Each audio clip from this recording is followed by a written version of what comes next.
Welcome back to another episode of the Unreasonable Odds podcast. We have a very somber Julian Edlow, joined by myself, Steve Buchanan. Going to be talking about the wild card weekend coming up. Julian's going to give some type of eulogy to Alabama, I'm sure, or something like that. We're going to get to Odds Are with Johnny Avello, get some insight into the book, how things went on week 18 and how happy they were that the tie didn't happen with the Chargers and the Raiders. Julian, let's just get right into it. I'm sure you've been waiting to get this off your chest all day. Talk about the national championship. It's not that bad. I really wanted to win. I had the 2-unit future on +2, some on +220 and some on +235. So that would have been big. Could have finished the college football season up near 20 units with the 2-unit loss. It was up around 11 plus units on the season. Still a good season. Had fun until Alabama collapsed. Fun is important.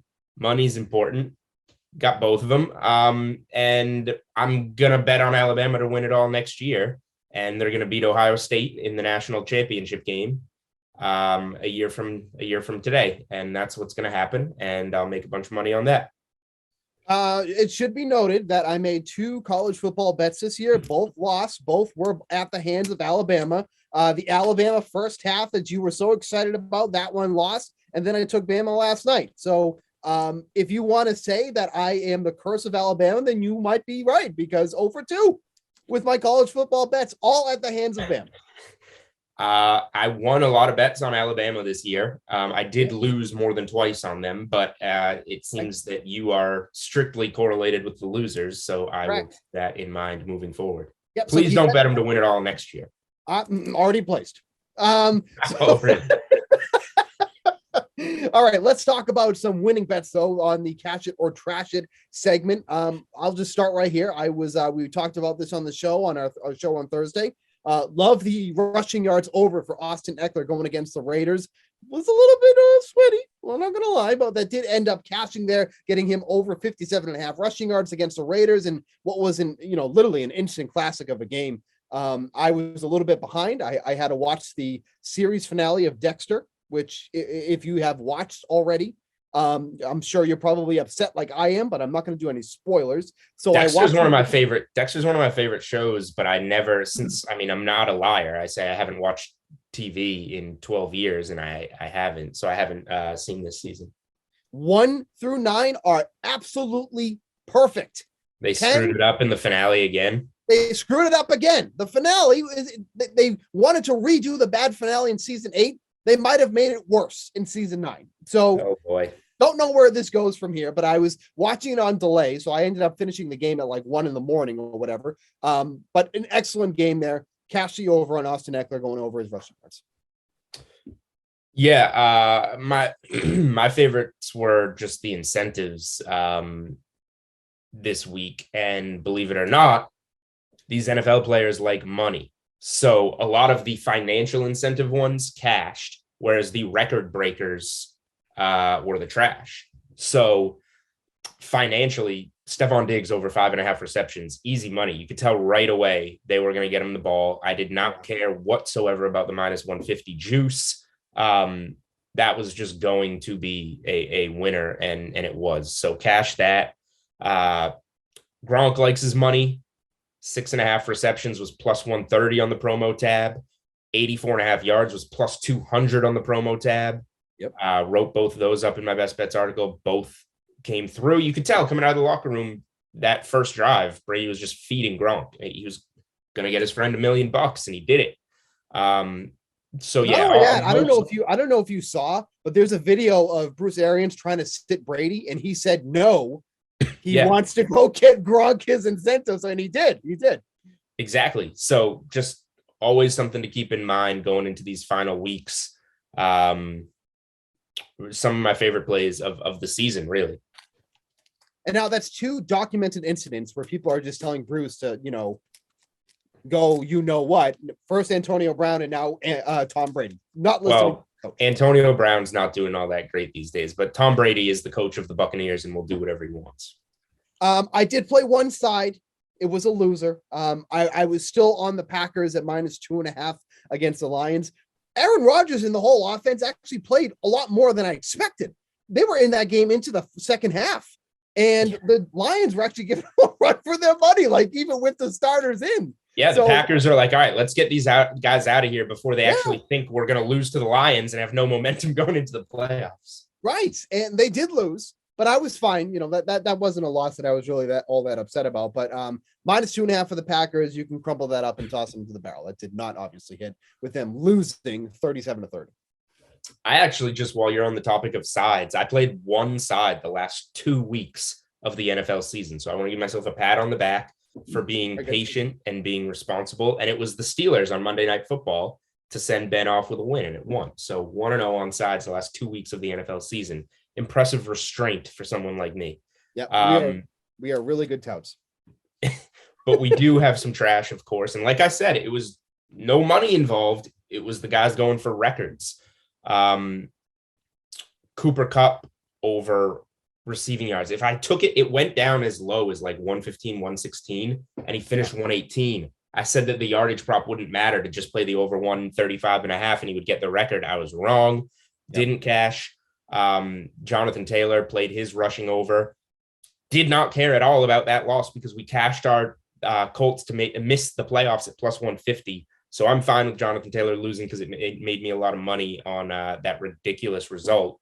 Mark Andrews, I did actually cash his over 69.5 yards, but his record one again was 140.5. That didn't get there. So none of the records got there. And I guess Kupp and Andrews were the only ones that cashed their strict player prop, their standard player prop overs, but no record breakers. I still cannot believe we cashed that Colts to miss the playoffs. That will be. I mean, it would have been more fun if we just didn't bet it and then took Jags +650 money line instead. Right. I'm not going to complain. I wouldn't complain. Not going to complain. But I have now landed my top favorite wins in the past 2 months. The Colts to miss the playoffs because all they had to do was beat the Raiders and the Jags. Couldn't do it. Mm-hmm. And then, of course, Robbie Ray. 2 favorites in the past couple months. Absolutely. I had a great season in the futures market. Dropped something out on Twitter. 15-5, over 25 units. Not a huge deal. If you like 25 units or anything like that, that's. And now the next thing to conquer was going to be the NFL draft. And we are going to discuss that a little bit with Johnny Avello. Odds Are is coming up next. Let's talk to Johnny and talk about how the book did, national championship, the NFL Week 18, and a little bit of wildcard talk.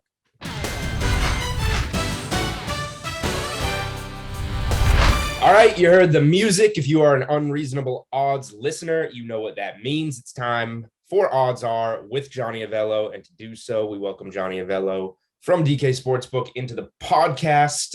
Johnny, how are we? Doing well, guys. Thanks. I'm kind of glad that the regular season's over. Pretty excited to start, the playoff campaign, because to me, that's even more exciting. I am on the same page with you. You mentioned, obviously, last week, not a huge fan of Week 18. Things get much easier for a bookmaker going into this wild card weekend. But we will get to NFL in a second. We're recording on Tuesday, January 11th. So, the afternoon after the national title game. It turned into a big pros versus Joes type of matchup. Pros on Georgia, the public on Bama. I rode my futures on Bama. I said the pros don't always win. They don't always win. They did win in the national title game. So how was the result for the book with that one, with the Bulldogs pulling away late? Because it was a tight one all the way, some weird calls. I hated to see Alabama lose another first-round pick to another ACL injury against Georgia in the same exact matchup. Alabama could have done some things with those burners on the outside. But how did this one wind up? Bulldogs pull away late. Extremely well, I must say. It was such a huge handle. I just checked a little bit ago, and it's the largest handle, college football game handle by far of any game. As you predicted last week on the podcast. Yep. You couldn't ask for a better result, and for us, as most of the money was on the Tide to win straight up. And what you just said, Julian, was it was probably the better team. The Alabama, I think they were the better team. They just lost too many horses down the stretch of the season. Didn't have Messi to play in the game, lost guys last night in the game. They are a very good football team, and they are very well prepared when it comes to a big game. Just couldn't get the job done last night, and that happens to them from time to time, but very infrequently. Were there any big winners or losers in the prop market from this game, and was total field goals one of them? You mean the game last night? Yeah. Or just all games over the weekend? From the national championship. Yeah, there were. Let's see. There was Zamir White first touchdown score, 9-1. There was Brock Bowers anytime TD scored. You had to lay a little juice there. Georgia defense anytime score. You got 7-2 plus 350. Came through late. Yeah, and how about Georgia defense? The last TD, 25-1. There were a few cashers on that one also. Wow. Impressive. All right. You just mentioned Alabama. You thought they were the better team, just lost too many guys. I agree. This Alabama team next year is like this team that we saw lose on Monday night is nothing compared to the Alabama team that we are going to see fielded next year. So my question to you is, when can we expect the 2022 college football futures to start popping up? Because I have my money ready to place on Alabama. I just need it open. Just open it for me, John. My annual Alabama to win it all bet. I don't change my mind. I just do the same thing every year, and I'm usually right. Yeah, you usually are. If that's the route you're going, you are. Very soon, I will say, maybe today, tomorrow. If you want to know the big teams, let me give you some surprises. Bama with Bryce Young returning, Georgia, Ohio State, Clemson, and then there's a huge gap after that. You'll have your Oklahomas, your Michigans, all those teams will be back in that area. But it's going to be the same top four again. It always is. And from what we saw in that Rose Bowl, Stroud, the freshman, throw into those receivers that are going to be back. Alabama over Ohio State, a repeat of 2021 in the 2023 national title game. You get my prediction now. I'm not changing it in the next calendar year. There it is. That's what's going to happen. And you get some unknowns there too. You got Khalid Williams. Where's he going? We don't even know where he's going yet. So there's a lot of unknowns on some of the players. All right, we already have the 2022 NFL Draft tab up over on DraftKings Sportsbook. So far, the only prop that's up there right now is the number one overall pick. When will we start to see that tab become more populated, particularly with over-unders on draft positions? There are two people on this podcast that would like to know the answer to that. I need to know this. There's actually three. Great. No, the draft is going to be draft's going to be quite a spectacle this year as the event takes its road show out here to Vegas. So that number one pick is the only one we have up right now. Aiden Hutchinson is a real slight favorite over Thibodeau. As soon as the players start declaring, you're going to see an extensive menu of offerings. So we'll get there, guys. Just need a little time. And just to follow up on that, do you have a 2-bedroom place available for Julian and I? We do. No, yes, we've already look. It's not, and it's called my garage. That's fine. Look. It's not official, but the Unreasonable Odds podcast is doing everything it can to get sent to Vegas for the NFL draft, as we should be. So look, it's on DraftKings. We got it covered, Steve. We're getting hotels. We don't need to pop from garage to garage, guest room to guest room. On our own dime. We're going, and we're going to produce some big time content. And you know what, Julian? That wouldn't be unreasonable, would it? There we go. Look at that. It's quite reasonable if you ask me. All right. So yes, there you go. You'll see us in Vegas in late April. It's a date. Back to what has been going on the field in the NFL. Week 18 was a wild one, to say the least. That was the most entertaining last week of the season in a long time. You got the early window, the Jags and to a lesser extent, the Lions win. We got the overtime game in Baltimore, Pittsburgh. Late window, we got divisions on the line and whatnot. And then Sunday night was unlike anything we have ever seen. because of that whole situation with the tie. So what were some of the biggest winners and losers for DraftKings Sportsbook in that crazy Week 18 card? Usually the final week of the NFL is not up to par with the previous weeks because of either disinterest or insignificant matchups. But that's usually, but not with DraftKings. Another massive handle this week, and New York coming on board added to the aggregate. It just did. It was amazing. So the Chargers Raiders, that led all games in handle, and it was probably one of our top 5 games of the entire year. Jets, Bills, Colts, Jags, Packers, Lions, they were all good games for the house. Bucks, Panthers, Bucks always take a lot of action on our network, and 49ers beating the Rams were probably 2 of the worst games for us. 2 quick follow-ups. These both should have been questions, but I didn't get much sleep last night, and I'm not the brightest bulb. So here are the follow-ups. Here are the questions I should have put in these from the beginning. Number 1, overall, how was what did the handle in New York do with New York becoming legal on Saturday? And number 2, how bad would it have been for the tie on Sunday night in Vegas? What would the damage have been? Oh, the second question was again? How bad would the damage have been if we saw the tie Sunday night in Vegas? Oh, yeah. Well, first of all, that bad, huh? Yeah, New York was, it's a windfall for the state of New York to have sports betting. I mean, they're just starting off. We're only 3 days into it.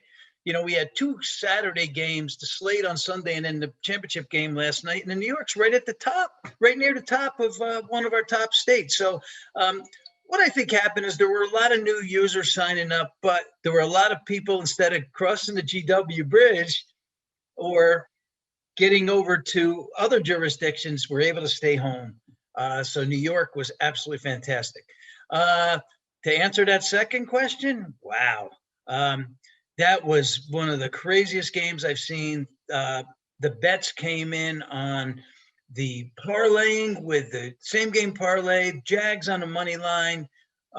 Some guys were taking both teams with points and with the tie. It was just insane. It would have been very bad. It would have been a big loss. We had a great day anyway, so it would have just kind of dove into some of that. But not that either team was trying.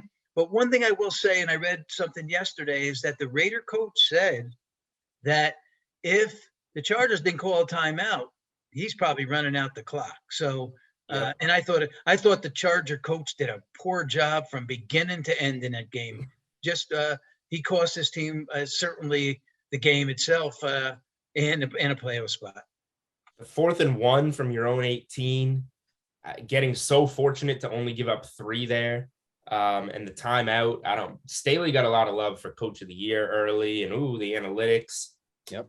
Get him out. Go get Brian Flores, who had problems with Tua in Miami. Give him Herbert, do something like that. Had to throw some analysis in there. There you go. Real quick too, if he didn't cost them that game against the Chiefs, that wouldn't even have been mattered. That Sunday night game wouldn't have mattered. They would have already been in. True. So I mean, there's that too. One more point there is that Julian mentioned going for a first down on your own 20. Well, it's early in the game, and you have to look at the risk reward. If you do get the first down, you still have to go 50 yards just to get a field goal. So it's different than you're close to the red zone or you're one pass away from the red zone. It didn't make any sense whatsoever for that call. So I don't know what he was thinking. No one does. Let's talk about what people were thinking when it came to betting on player props in week 18. That was a very popular strategy for this week with, sides being at what they were. DraftKings Sportsbook did a really solid job with the promotions tab, offering specific bets on record-breaking player props, incentive-based player props. Did you notice a larger handle on props being bet on in week 18? And what were some of the bigger winners or losers for sports bettors when it came to those? We did see an increase in handle, but none of those record breakers got there. But the bettors took some shots at some very lucrative odds. A couple that were money makers that the bettors did win. Hunter Renfrow, you guys know him. I love that guy for the Raiders. To score the first TD at 10-1. Gronk over 6.5 receptions, and Jimmy Garoppolo over 203 passing yards. The one that was bet the heaviest, which the one that would have really creamed us, which we made money on, was the one we already talked about, the Raiders Chargers, straight bets and parlays involving that tie. All right. We've made it a long way and we haven't even gotten to wild card weekend yet. So let's finally go there with our standard question, the week ahead. Which games have taken the most early money and which ones do you expect to move most by kick? I know Tampa's already had significant movement, so I imagine a lot of money there. Yeah, that game has actually come back a little, so we're seeing a little more two-way action. I think there's going to be some Eagle lovers there too. So that game could split out, or we won't be, I don't think, extremely heavy by the time the game goes off. On the spreads themselves, the Raiders are seeing some early action. That line opened Bengals 6. Now it's down to 5.5. They're also betting the over in that one, 48.5 up to 49.5. The 49ers Cowboys game, that's seeing some over money also, up from 49.5 to 50.5. And I know you're waiting for this. The game that's seeing the most action, pretty much one-sided early. Pats Bills, beating for the third time in 5 weeks. Line open Bills 4.5. Currently, Bills 3.5. I mean, that game. Of course, the Patriots just limped to the finish line. Only win in the last 4 games is against the Jaguars. And here they are taking all the money on the road in the playoffs. And yes, I do have some Patriots plus 4.5. It's going to be -4 degrees in Buffalo on Saturday night. The wind might blow again. The wintry mix might come again. Mm-hmm. This is not a Josh Allen high flying offense game, but we shall see. Since the field and the bracket were put into place late Sunday night, has there been any noticeable action in the futures market, specifically to win the conference or to win the Super Bowl? It's obviously very helpful to have the full picture painted before placing any of these big bets on these winning future bets. Yeah, there's been a pickup of action there. The Packers continue to be, to win the Super Bowl. The Titans, with the AFC number 1 seed now, are also seeing action, and with that anticipated return of Henry, and the Cowboys seeing some action this week. Their action has picked up on them also. So those three are pretty much on the top right now for action for this final week. All right, Johnny, we'll get you out of here on this. More promotions, if you want to call it that. I guess they're promotions that you guys have on DraftKings Sportsbook. The wild card and playoff specials are on the board. You can bet things like the, highest and lowest scoring teams, who's going to have the most passing, rushing, receiving yards, things of that nature. How has the handle been there, and anybody taken some significant money?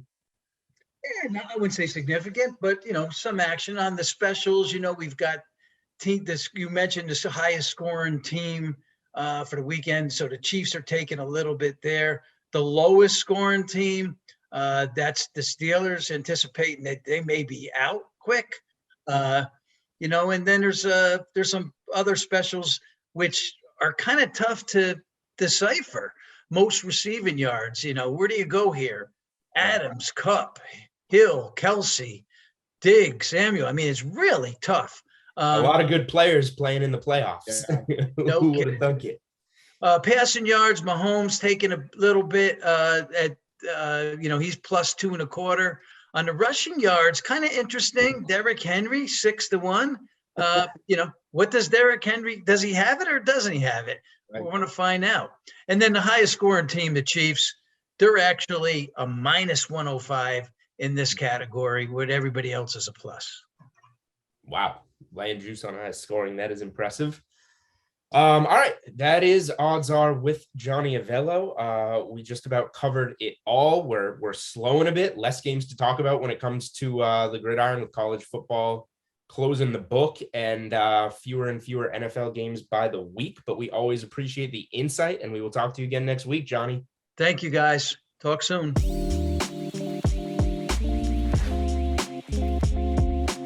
As always, thanks to Johnny Avello from the DraftKings Sportsbook giving us some insight into the book. Now we're going to talk some NFL super wild card weekend. I believe that's actually the correct way to say that. Is it really? I believe it is super wild card weekend. Nothing should be super until the Super Bowl. Well, hey, you know what? I don't disagree, but I've seen that multiple times now, so I could be wrong, but that is definitely being thrown out there. 2 games on Saturday, 3 games on Sunday, and then cap it all off with Cardinals and Rams on Monday. I have to just start off and say, before I pick any sides, before I pick any games, you know what the first thing I want to do is? What? Is under team futures, the winning conference for this year, NFC is minus 115, whereas the AFC is minus 105. If you look at this field, let's be honest, the AFC teams are laughable. Some of the teams that are in this, they're in it, okay? Well, they made it. They're not going anywhere, okay? The Steelers aren't going to go far. The Raiders aren't going to go far. So knock 2 teams right off the list, okay? If you look at this field, you cannot say that the NFC is most likely going to win the Super Bowl, whether it's the Rams, whether it's the Packers, the Cowboys, whatever. There's way too many good NFC teams that I don't want to immediately take NFC to win the conference at minus 115. Would you agree or disagree with that notion? Before taking any side. What'd you say at the end? Before taking any sides this week. That's the first bet at least I want to make coming into the playoffs. Who are you texting? You trying to get an answer? No, just bet on something. Starts before anybody will listen to this, so don't worry about it. Nobody needs to know what it is. It's likely a winner. Table tennis. Go ahead. It's not table tennis. Okay. So I like the bet. I think you're right. I think the better teams are in the NFC. The Packers, the Bucks, the Rams, the Cowboys. Yeah. Cardinals, I don't think they're going to win, but yeah. So the question becomes, who do you think can win it out of the AFC? And I think most people answer probably starts with the Chiefs, maybe the Bills. Nope. I don't leave out the Titans. Maybe you have the Titans in there. Nope. Go ahead. Bengals. Yep. 100%. I think the Titans can win it all. I don't think you can overlook any team with the bye. There's teams that have to win 2 games and teams that have to win 3 games. 2 games is a huge advantage, and they would both be at home, and you have Derrick Henry. So I'm not leaving the Titans out. I actually think, so I agree with you. I like the NFC to win it all. I think that's a good bet. But I don't think the Titans, let me see one thing. Hold on. What are the Titans to win the Titans get the winner of the Chiefs Steelers. Okay. So it's going to be Titans Chiefs. So that's there's no, it's not. You reseed in the NFL. Oh, right. You're right. You're really showing your lack of knowledge here. The Titans don't get the Chiefs in their first game. Come on, they're going to play the lowest seeded. So if Pittsburgh's going to lose, if we think the Bengals are going to beat the Raiders, that means it becomes the winner of Bills Patriots, I believe, and get them at home. So I don't know. The Bills could knock them off. I think I think the Titans, the Chiefs are overwhelming favorites, I guess, because they have the perceived layup against the Steelers to win the conference at plus 175. I think the Titans at plus 330 are a good bet because all they have to do is win 1 home game, and then you have them plus 330 in the next game, and you can just bet the other team.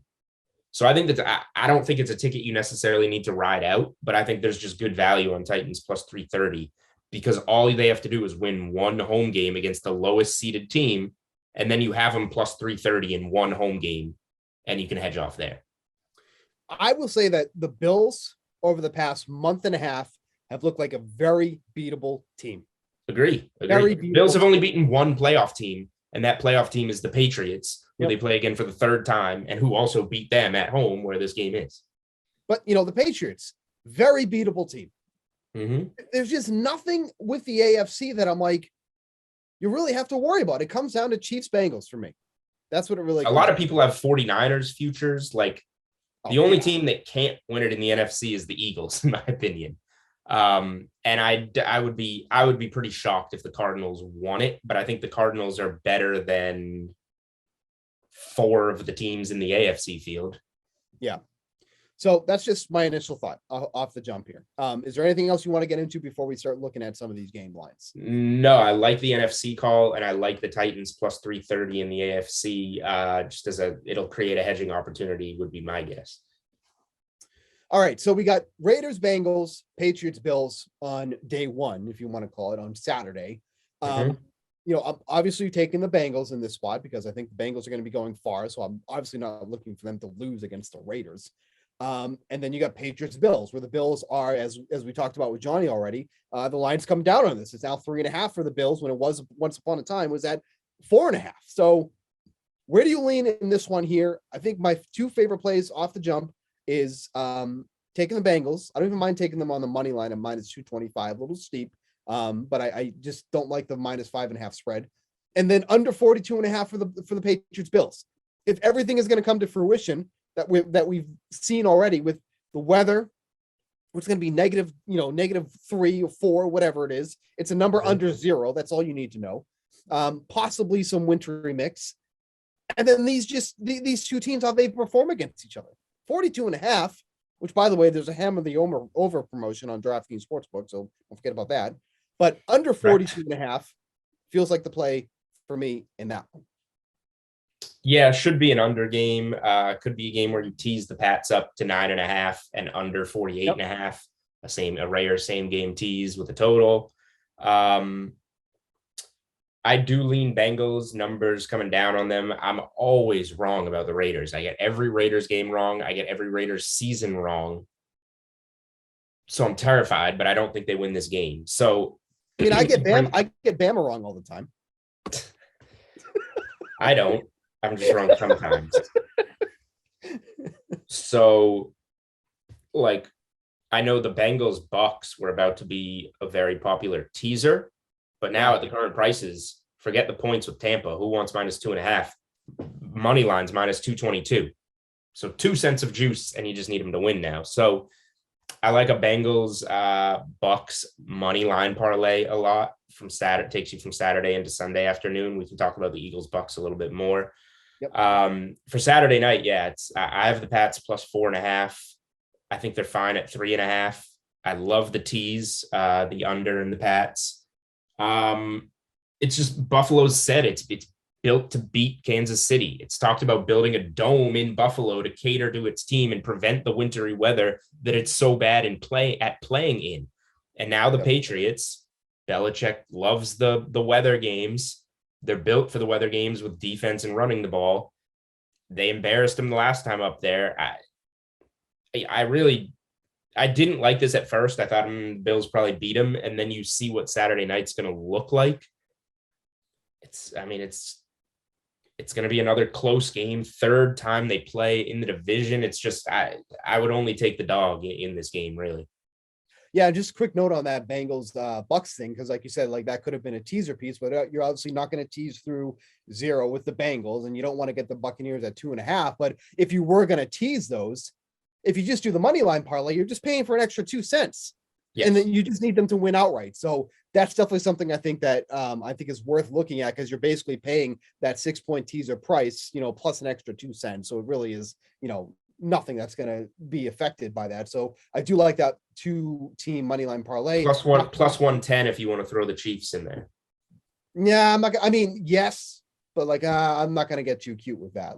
Right, you don't want to do 3 results. No. So minus 122 for those 2 teams. I do like that call a lot, actually. That's actually something I'm most certainly going to be jumping on. Probably that's a bet for me. It'll be in my best bets article. Yeah, I was just going to say that might end up being my favorite when all is said and done. I want to talk about this Eagles Buccaneers game too, because look, I don't think the Eagles are going to win. If you've been listening to the pod, I've been a big Jalen Hurts, pro guy. You keep trying to push cards on me to buy on him. I keep trying to not do it, but I really want to. Still got him. 8.5 points is a lot for a defense that has just been in shambles, absolute shambles. I mean, Zach Wilson's going down the field against this Buccaneers team, and we don't even know the 3 receivers on that team at this point. if his name doesn't end in Braxton Berrios. 8.5 points is just a lot, man. That's a really appealing number. And that's probably one of the more appealing teams to tease up at this point, at 8.5. Get him at over 2 possessions. It's just a lot of points for a secondary that cannot stop the pass by any means. They can stop the run, can't stop the pass. Yeah, I'd lay it with Tampa if you made me bet the game. I think at home, I think this is just a spot that they look better. They're getting a little bit healthier, but yeah, I'm not gonna.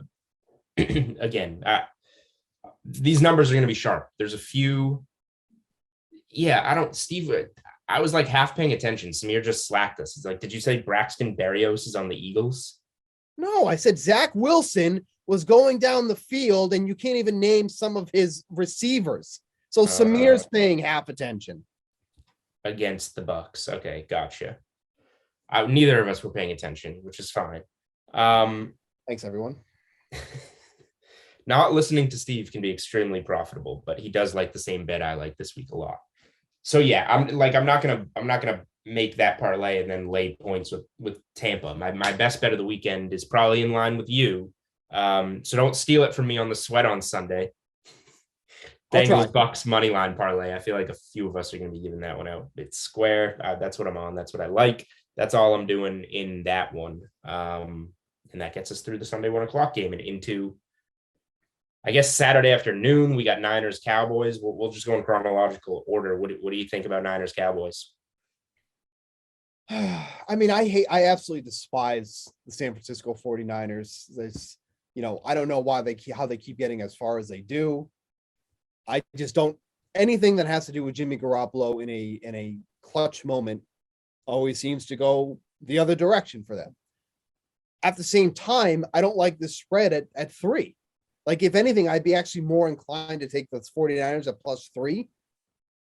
But I certainly don't want to make that bet. If I think this is the one game I'm not going to have any action on, because I feel like the Cowboys are the much better team.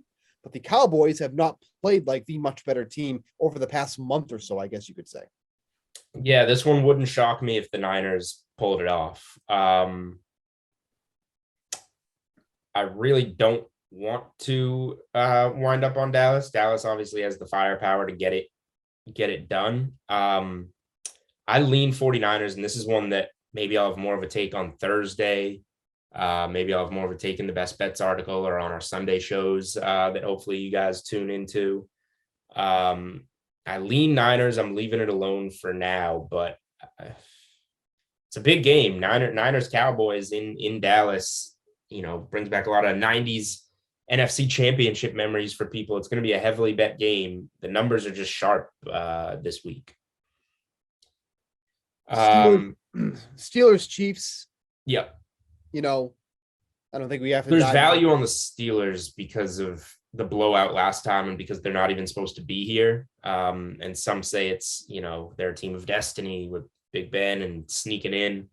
Please. Maybe that's all true, but I'm also not going to bet the Steelers. So I don't really know how to bet this game outside of, in my opinion, the Chiefs money line being nearly a free square for whatever you need in a parlay. The Chiefs are going to win this game, but I'm probably just not betting the game. The only thing is, like, if you put it, the Chiefs in a parlay, doesn't help much. You either have to do one of two things. You have to pair it with an underdog that you think could win. So, like, if, for example, if you thought maybe the Raiders can pull off the upset, now you're getting plus 228 because you can't pair them with another favorite. Really, I mean, unless it's the Bills. If you pair it with the Bills, you're getting a minus 132. Or the Bills or the Rams. If you liked the Rams and didn't want to lay 3.5, which I kind of do. Yep, but like you can't do it with the Bucks. You're paying minus 222. That's too much. Can't do it with the Bengals. That's minus 152. That's a little too much. So it's either you got to do a 3-team with Chiefs, which I'm not really interested in doing, or I'm teasing their total down to 6.5. That's probably the only way I'm betting on this game when it comes to the Chiefs. It is interesting it's touched 13. I don't know about 13.5. It's touched 13.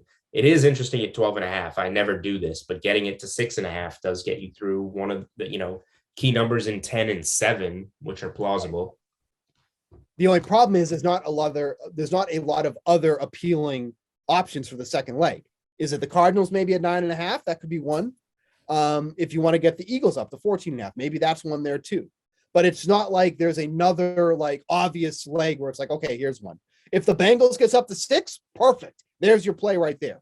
If that gets back up to 6, but at 5.5, you can't do 5.5.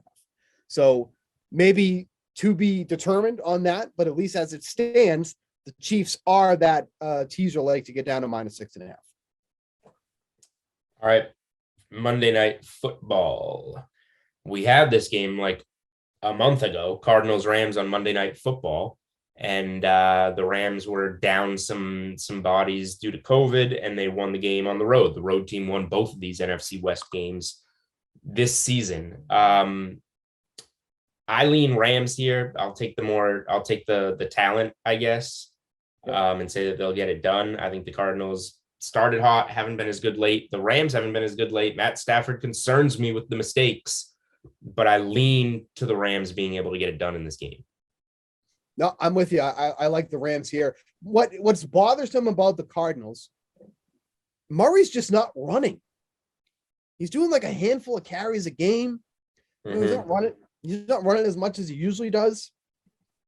This is not an easy team to run against anyways, but without Hopkins, I feel like it just kind of exposes this offense a little bit. Not that Hopkins was like, a catalyst in this offense this season, but now that they have that one guy out, now it just kind of exposes everybody else. Like Zach Ertz has been his number one target really since Hopkins has gone down. And to his credit, he's performed. Like Ertz is racking up the receptions and all that. But like, if my top guy in the offense is Zach Ertz, who, doesn't gain a ton of yards, especially after the catch, like, that's, now you got to worry about, rely upon AJ Green and all that. And this Cardinals team is a lot different without Hopkins, even if Hopkins wasn't making that much of an impact. It just opens up, softer coverage on the rest of the team. So then you have the Rams, who it's Cooper Kupp, it's Van Jefferson, it's Odell Beckham, it's, Cam Akers is going to be active for this game. It's a lot. It's a lot. So when you go by talent, it's a lot for the Rams. So I think it's going to be too much to overcome for the Cardinals. All right, well, that gets us through the brief wildcard weekend board. You got some, we'll call Bengals Tampa moneyline parlay a play from us, and we'll be back Thursday with a guest. Hopefully, give you more plays here on the Unreasonable Odds podcast. Get you geared up for wildcard weekend. Anything else, Steve? We'll see you on Thursday. All right, for Julian Edlow on Twitter at Julian Edlow, for Steve Buchanan on Twitter at SBuchanan24. That is the Tuesday, January 11th edition of the Unreasonable Odds podcast on Twitter at Unreasonable Odd. We will see you guys on Thursday.